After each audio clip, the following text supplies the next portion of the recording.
You're one of the first 3 writers to tackle Star Wars at the Marvel, at Marvel, this time around. So how did that come about? Well, all these stories are boring, but you asked me how did Andrew come about. Oh, they phoned me and asked me. In the same way, Vader, Jordan, who's the editor on the Star Wars books, just phoned and said, "We're going to do the Star Wars books. We'd want you to do a book.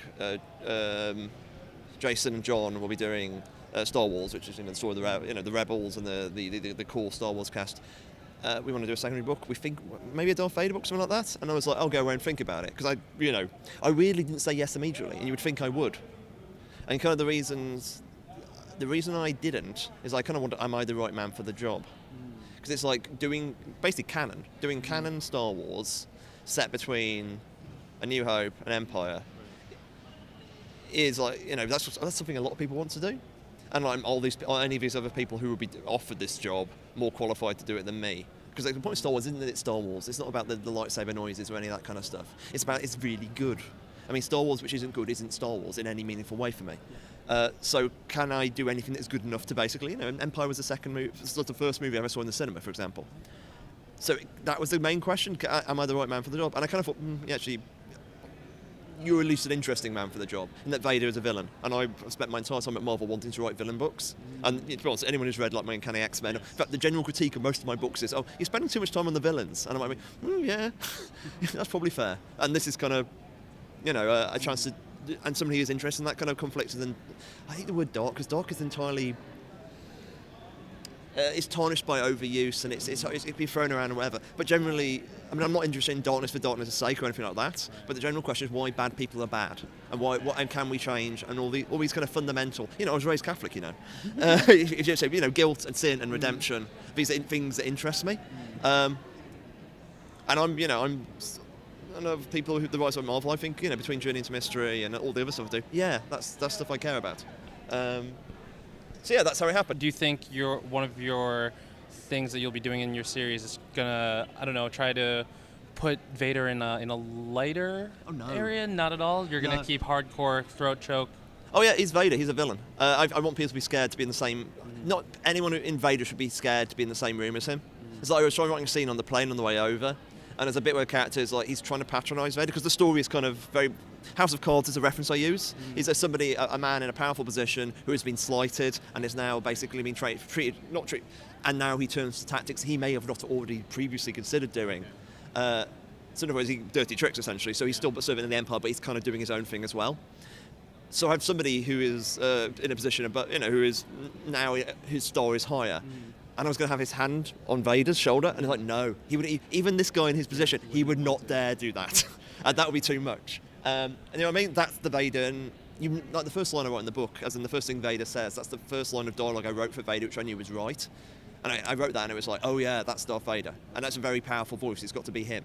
If you're doing a Vader book, you need to have some way to actually buy into it. So he's very much not a Magneto type. Oh no, it's like, I think the point is you can understand him. That's the thing, is you've got to, and he's driven by things we might get, and we might not like about ourselves. And you might, at many points, think, I'm glad it's him, not this other person. But at the same time, it is a villain story. I mean, the other way of putting it is like, in John, and this is kind of how the books work, because we're tying, my first issue spins out of his third. And, whilst you can read them both by themselves, in Jason's book, Darth Vader is the prime antagonist. He is this driving force who's after them constantly. Every step, he's behind them every step of the way, what it feels like. In Vader's book, that's what he does on Tuesdays. He's got so much other stuff going on you would not believe. Because, this follows the greatest military disaster in all history. The Death Star is literally something they were planning to build for 20 years. That's there. And it's gone. And that was actually their plan. They dissolved the Senate, as you remember, in A New Hope. And that's kind of, they had the Senate there to keep the things going, and no, they don't have that. In other words, the Empire's in a really bad place. There's so many fires to fight. There's the rebels are insurgent. There's all sorts of other issues which I won't even go into.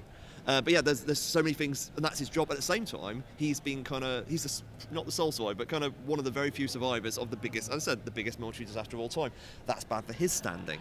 You know what I mean? Because it's his fault, because he let them get away with the plans. It's not just his fault, but he's certainly like, if he didn't let them get away with the plans, maybe, they wouldn't be in the awful situation they are. So that's all the back, you know what I mean? There's so much meat there that's a really interesting position for a guy to be. And I wouldn't say it's quite Vader as an underdog, was a bit of, and you can always root for an underdog in some ways.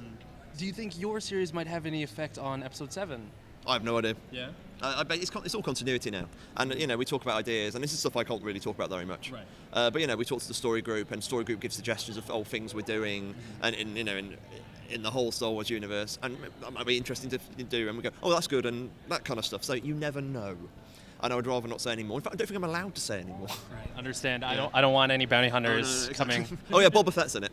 Oh, I'll mention that.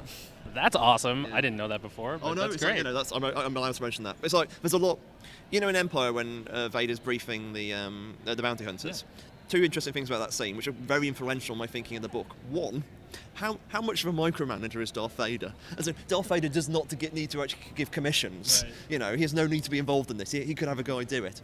Two, Vader knows them. And Vader knows Boba Fett well enough to say no, disintegrate. That fundamentally he has moved in their world before.